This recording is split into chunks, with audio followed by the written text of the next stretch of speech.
अस्सलामु अलैकुम। मैं निशात अहमद आप तमाम साथियों का इस्तकबाल करता हूँ, खैर मक़दम करता हूँ।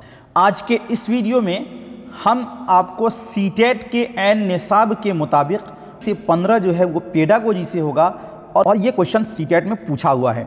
चलिए वीडियो को शुरू करते हैं। एक बार वीडियो को आप लोग लाइक कर दीजिएगा। क्वेश्चन नंबर 1 है, पढ़ने के दौरान सबसे अहम होता है, यानी जब आप पढ़ रहे होते हैं तो उस वक्त सबसे अहम क्या होता है? आवाज़ बुलंद पढ़ना, मतन के माना को समझना, मतन के सभी लफ्ज़ों को पढ़ना, रवानी से पढ़ना। क्या होता है पढ़ने के दौरान? ध्यान दीजिए साथियों, लिखने का मतलब होता है कि आप अपने मन की बात को सही सही लिख पाएँ।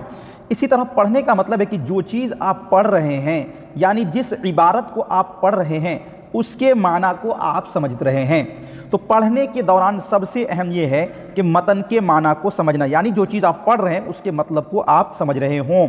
ऑप्शन बी आपका क्या हो जाएगा? राइट हो जाएगा। अगला क्वेश्चन देखते हैं। Question number 2। क्वेश्चन नंबर 2 में है, तख्लीकी महारतें हैं सुनना और बोलना, बोलना और लिखना, पढ़ना और लिखना, सुनना और पढ़ना। देखिए हम लोगों ने पढ़ा है साथियों कि ज़बान की महारत में मैंने आपको बताया था कि टोटल 4 महारतें हैं। कौन कौन से? L + S + R + W, जिसको हम लोग LSRW से क्या कहते हैं? डिकोड करते हैं। मतलब ये हुआ, L का मतलब हुआ सुनना, S का मतलब हुआ बोलना, और R का मतलब होता है पढ़ना, और W का मतलब होता है राइटिंग यानी लिखना। ठीक है ना? ये 4 महारतें हैं। लेकिन आपको पूछा गया तख्लीकी महारत, या इसी तरह पूछा जाता तामीरी महारत। दोनों को वही बोलते हैं जिसे हिंदी में बोलते हैं रचनात्मक कौशल। क्या बोलते हैं? रचनात्मक कौशल बोलते हैं। अब रचनात्मक कौशल क्या है? हम अपनी बात को दूसरों तक कैसे पहुंचाएंगे? तो साथियों, हम अपनी बात को दूसरों तक या तो हम लिखकर पहुंचाएंगे या तो फिर हम बोलकर। तो पहला यानी बोलना यानी स्पीकिंग, और दूसरा लिखना यानी S + W जो है ना, ये आपका क्या हो जाएगा? रचनात्मक कौशल यानी तख्लीकी महारत यानी तामीरी महारत। ठीक है ना? तो तख्लीकी महारत में क्या आएगा साथियों? बोलना और लिखना आएगा, चूँकि इसके द्वारा हम अपनी बात को दूसरों तक पहुंचाते हैं। तख्लीकी महारत का ही दूसरा नाम क्या है? तामीरी महारत, और इसे ही बोलते हैं रचनात्मक कौशल या अभिव्यक्तिकात्मक कौशल। बात समझ में आ गई? और दूसरा जो 2 बच गया है यानी L + R बच गया है, यानी कि साथियों क्या? पढ़ना और सुनना। ये जो है ना, पढ़ना और सुनना, ये साथियों आता है ग्रहणात्मक कौशल में। किस में आता है? ग्रहणात्मक कौशल में ये आता है। ग्रहणात्मक कौशल को उर्दू के अंदर बोलते हैं तहसीली महारत, या फिर हम बोलते हैं अखज़ी महारत। ठीक है ना? तो हमसे पूछा गया तख्लीकी महारत, तो तख्लीकी महारत आपका ऑप्शन बी राइट हो जाएगा। ठीक है? मैंने भाषा कौशल पढ़ाया है, ज़बान की महारत, उसमें आप देख लीजिएगा, मैंने उसमें डिटेल में ही बताया है। चलिए अगला क्वेश्चन है 2 नंबर में। 3 नंबर में खुलासा बयान करना हो सकता है, यानी जब हम खुलासा बयान करते हैं तो वो कब बयान करते हैं? यानी जिसको हम लोग समरी बोलते हैं जी, तो वो कब होता है? पढ़ने के बाद का काम, पढ़ने से पहले का काम, लिखने के बाद का काम, लिखने से पहले का काम। देखिए कोई आपने सबक पढ़ा, उसके बाद ना खुलासा बयान किया जाता है, तो खुलासा बयान करना क्या होगा? ये पढ़ने के बाद का काम। इसीलिए आपका ऑप्शन ए क्या हो जाएगा? राइट हो जाएगा। अगला क्वेश्चन 4 नंबर में क्वेश्चन में है कि साजिदा किसी किताब के औराक यानी वर्क की जमा औराक को पलट पलट कर देख रही है। इस तरह वो क्या कर रही है? यानी कोई किसी किताब को वो पढ़ नहीं रही है, बल्कि उसके सफ़हात को वो पलट पलट कर देख रही है। इस तरह वो क्या कर रही है? तस्वीरें देख रही है, संजीदगी से पढ़ रही है, किसी मखसूस चीज़ की तलाश कर रही है, सरसरी मुताला कर रही है। देखिए तस्वीरें देखना किताब के वर्क को पलटने का मतलब नहीं होता, और पढ़ना तो वहाँ पे नहीं आएगा, बल्कि वो कोई मखसूस चीज़ को तलाश कर रही है। आप कोई वर्क को क्यों पलटेंगे भाई? कुछ आपको खोजना हो? नहीं, तो ये आपका होगा ऑप्शन सी। जबकि सरसरी मुताला में क्या होता है? किसी एक पैराग्राफ को ऊपर से नीचे देखना। इसीलिए 4 का क्या होगा? Option C. और एक बात याद रखिए कि पेडागोजी में जो आपका पॉजिटिव थिंकिंग वाला ऑप्शन होता है वही आपका राइट होता है। ठीक है? अगला क्वेश्चन 5 नंबर में है। 5 नंबर क्वेश्चन कह रहा है कि एक उस्ताद अपने तलबा से किसी ऐसे वाक़ये को तहरीर करने के लिए कहता है जिसमें उन्हें गम, हैरत या खुशी का तजर्बा हुआ हो। वाक़या तहरीर करने के लिए उस्ताद तलबा को कुछ मुआविन इशारे भी देते हैं, जैसे वाक़या कब, कहाँ और कैसे और किसके साथ पेश आया, वगैरह वगैरह। ऐसा करके उस्ताद तलबा की किन सलाहियतों में इजाफ़ा करने की कोशिश कर रहा है?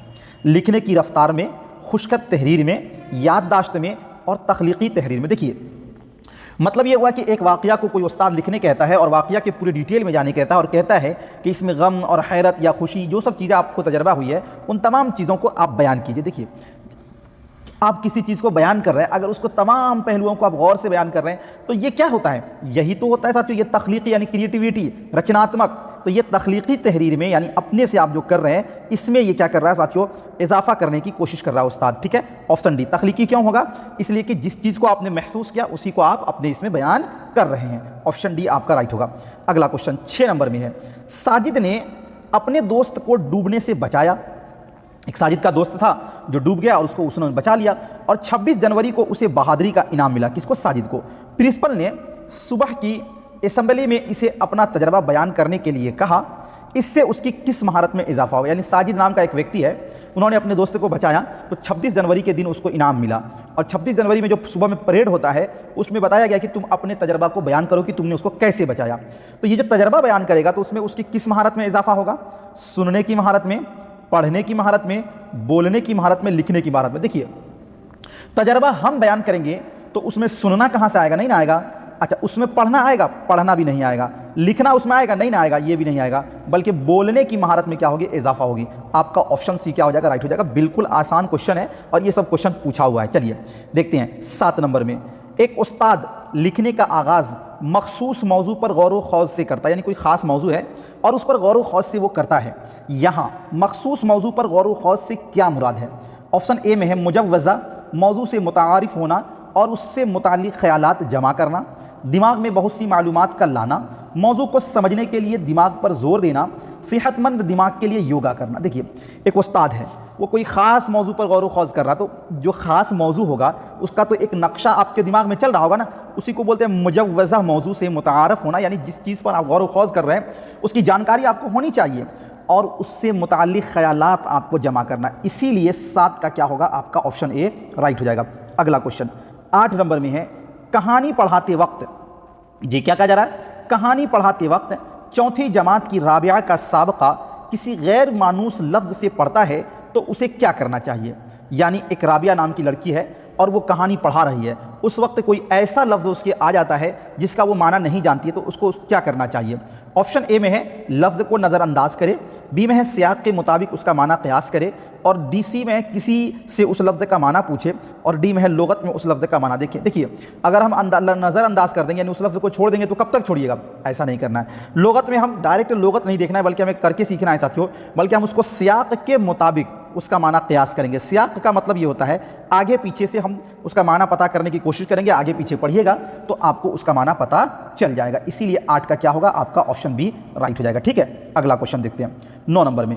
9 نمبر میں ہے کہانی سنانا تدریس کا ایک طریقہ ہے جو آموزگاروں کی ڈاٹ میں اضافہ کرتا. دیکھیے کہانی سنانے ایک تدریس کا حصہ ہے, اور کہانی سنانے سے جو آموزگار ہے یعنی جو ادھیگم کرتا ہے اس میں کیا بڑھوتری ہوتی ہے؟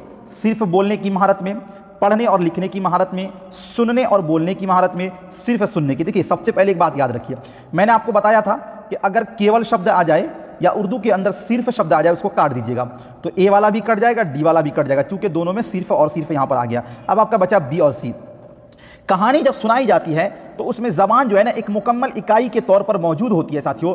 کہانی سنانے کا تدریس کا طریقہ جو آموزگاروں کی کس میں اضافہ کرتا ہے؟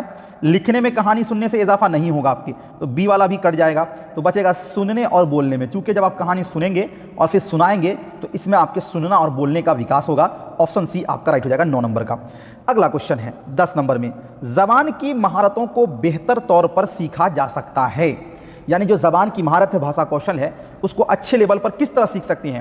چیلنج سے پر اور میکناکی مشق کے ذریعہ, محض تحریری امتحان اور تفویضات کے ذریعہ, جب انہیں الگ پڑھایا جائے یعنی ایک وقت پر ایک مہارت, اگر چاروں مہارت کی تدریس مربوط طریقہ سے ہو. دیکھیے دھیان دیجیے, یہاں پہ یہ بات ہو رہی ہے کہ زبان کی جو مہارتیں ہیں یعنی 4 مہارت جس کو میں نے بتایا آپ کو LSRW, تو یہ جو چاروں مہارت ہے اس کو کیسے آپ بہتر ڈھنگ سے سیکھ سکتے ہیں؟ دیکھیے محض کا مطلب ہوتا ہے اردو میں صرف ہے, تو اس لیے یہ والا بھی آپ کا کٹ جائے گا. ابھی میں نے آپ کو بتایا کہ صرف نیگیٹو ورڈ ہے. جب انہیں الگ پڑھایا جائے یعنی ایک وقت پر ایک مہارت, مطلب یہ ہوا کہ ایک سال آپ کو صرف سننے کے لیے, دوسرے سال صرف بولنے کے لیے, تیسرے سال صرف پڑھنے کے لیے اور چوتھے سال صرف لکھنے کے لیے, ایسے کر کے سکھایا جائے گا تب نہیں. اس طرح تو تب تو پتہ چلا کہ کبھی کوئی زبان سیکھ ہی نہیں پائے گا, مہارت ہو ہی نہیں پائے گا. یہ والا بھی آپ کا کٹ جائے گا. اگر چاروں مہارت کی تدریس مربوط طریقہ سے ہو, مربوط طریقہ کا مطلب ہے کہ یہ چاروں ایک دوسرے سے کنیکٹ ہیں, یہ چاروں ایک دوسرے سے جڑے ہیں, इसी लिए आपका ऑप्शन डी क्या हो जाएगा, राइट हो जाएगा। ठीक है, क्रमबद्ध तरीका से। अगला क्वेश्चन है 11 नंबर में, कोई एक ज़बान डॉट डॉट रस्मुल ख़त में लिखी जा सकती है। हाँ, उसमें थोड़ा रद्दो बदल हो सकता है। रस्मुल ख़त को मैंने आपको पढ़ाया था, जिसको हम लोग बोलते हैं लिपि। तो किसी भी भाषा को किसी लिपि में लिख सकते हैं क्या? महदूद रस्मुल ख़त में, तमाम रस्मुल ख़त में, 3 में, 1 में। देखिए मैंने आपको बताया था कि कोई भी एक ज़बान को आप किसी भी रस्मुल ख़त में लिख सकते हैं, यानी तमाम रस्मुल ख़त में लिख सकते हैं। तो ये आपका क्या होगा, ऑप्शन बी आपका राइट हो जाएगा। बात समझ में आ गई है? चलिए अगला क्वेश्चन देखते हैं 12 नंबर में, डिस्ग्राफिया। जी, ये आपको अधिगम अशक्तता से है, यानी जो दुश्वारियां हैं उससे मुतालिक है। डिस्ग्राफिया से क्या मुराद है? गिनने में नाकाबिलियत, आवाज़ों की शनाख्त न पाना, गैर वाज़िह लिखाई, आवाज़ों की शनाख्त न पाना। देखिए गिनना यानी ये तो हिसाब में आएगा, इल्म रियाजी, और इल्म रियाजी में जो दिक्कत होता है उसको बोलते हैं डिसकैलकुलिया। ठीक है ना, तो ये तो होगा नहीं आपका। ग्राफ से डिस्ग्राफिया बना है, और साथियों ये लिखने से संबंधित दिक्कत को बोलते हैं, इसीलिए गैर वाज़िह लिखाई यानी साफ न लिखना, ये डिस्ग्राफिया में होगा। ऑप्शन सी आपका राइट हो जाएगा। अगला क्वेश्चन देखते हैं 13 नंबर में, ज़बान की आमोजिश के अमल में तलबा तलफ़्फ़ुज़ में एतमाद की कमी महसूस करते हैं। यानी बच्चा जब सीख रहा होता है तो उसकी जो अदायगी है उसमें उसको भरोसा नहीं होता, वो कमी को महसूस करता है। इस खामी को कैसे दूर किया जा सकता है? फौरी तौर पर गलतियों की इस्लाह की जाए, क्लासरूम आवाज़ बुलंद पढ़वाया जाए, खेल जैसी सरगर्मियाँ मुनअक़िद की जाएँ जहाँ तलबा को एक दूसरे से बातचीत का मौका मिले, फौरी तौर पर गलती की इस्लाह की जाए। देखिए ध्यान दीजिए, अगर मान लीजिए कि क्लासरूम में बच्चे जो उच्चारण कर रहे हैं, अदायगी कर रहे हैं, वो खुद मतलब उसके अंदर उसको एतमाद नहीं है, यानी भरोसा नहीं है, कॉन्फिडेंस नहीं है, तो उस पर हम कैसे काबू पा सकते हैं, उसको कैसे हम दूर कर सकते हैं? अगर हम बच्चे को एक दूसरे के ज़रिया बात करने का मौका दें और खेल खेल के ज़रिया सिखाएं, तो उसमें साथियों उसके एतमाद जो है ना, जो कमी है उसको हम दूर कर सकते हैं। तो इसीलिए आपका ऑप्शन सी क्या होगा, राइट होगा। ठीक है, अगला क्वेश्चन देखते हैं 14 नंबर में, पढ़ना सीखने की ज़रूरी शर्त नहीं है। पढ़ना सीखने की ज़रूरी शर्त नहीं है। क्या शर्त नहीं है? ऑप्शन ए में है हवालों से भरपूर मवाद, बी में है कीमती किताब, सी में है पढ़ने के बावजूद मौक़े, और डी में ज़बान के मुतारिफ जुमले और बनावट का इस्तेमाल। मतलब यह कि पढ़ने के लिए क्या ज़रूरी नहीं है। कभी आपने देखा पढ़ने के लिए ये ज़रूरी हो कि आप बहुत महंगी 1-1 लाख की किताबें आपके पास होनी चाहिए? ये कोई ज़रूरी नहीं है। तो पढ़ना सीखने के लिए ज़रूरी शर्त नहीं है, यानी कीमती किताबों का होना ज़रूरी ये नहीं है। जो नहीं है वही बताना है, तो ऑप्शन बी आपका क्या हो जाएगा, राइट हो जाएगा। अगला क्वेश्चन 15 नंबर में है, ज़बान की तिफ़्ले मरकूज़ जमात की खुसूसियत है। मुअल्लिम हिदायत देता है और तलबा से उम्मीद करता है कि वो हिदायत पर अमल करें। मुअल्लिम हर दिन जाँच का मनसूबा बनाता है। तलबा प्रोजेक्ट तैयार करने वाले इनफरादी तौर पर काम करते हैं। तलबा तकसीरी ज़हानत वाले कामों के ज़रिया तलबा हदफ़ ज़बान में ताअम्मुलात करते हैं। तिफ़्ले मरकूज़ यानी जिसको हम लोग बोलते हैं बाल केंद्रित। क्या बोलते हैं? बाल केंद्रित। तो बाल केंद्रित से मुराद क्या होता है, पहले ये आपको समझ लेना है जी। तिफ़्ले मरकूज़ जमात की खुसूसियात क्या है, ध्यान दीजिएगा साथियों। तिफ़्ले जमात मरकूज़ का मतलब ये हुआ कि हम बच्चे को क्लासरूम में शामिल करें। और क्लासरूम में कब शामिल होगा? जब बच्चे ताअम्मुलात करेंगे, यानी एक दूसरे के कनेक्ट में आएंगे, यानी एक दूसरे से वो बातें करेंगे। तलबा तकसीरी ज़हानत मतलब बहुभाषिक होते हैं, इसलिए उनको तकसीरी ज़हानत वाले कामों के ज़रिया हदफ़ ज़बान यानी जिस ज़बान को वो सीखना चाह रहा उसमें ताअम्मुलात करने का मौका हम दें। तो ऑप्शन नंबर डी जो है ना वो आपका राइट हो जाएगा 15 का। ठीक है, मिलता हूँ फिर आपसे नेक्स्ट टाइम नेक्स्ट वीडियो के साथ। जब तक के लिए खुदा हाफिज़, अपना ख्याल रखेंगे। थैंक यू, शुक्रिया, बहुत बहुत शुक्रिया।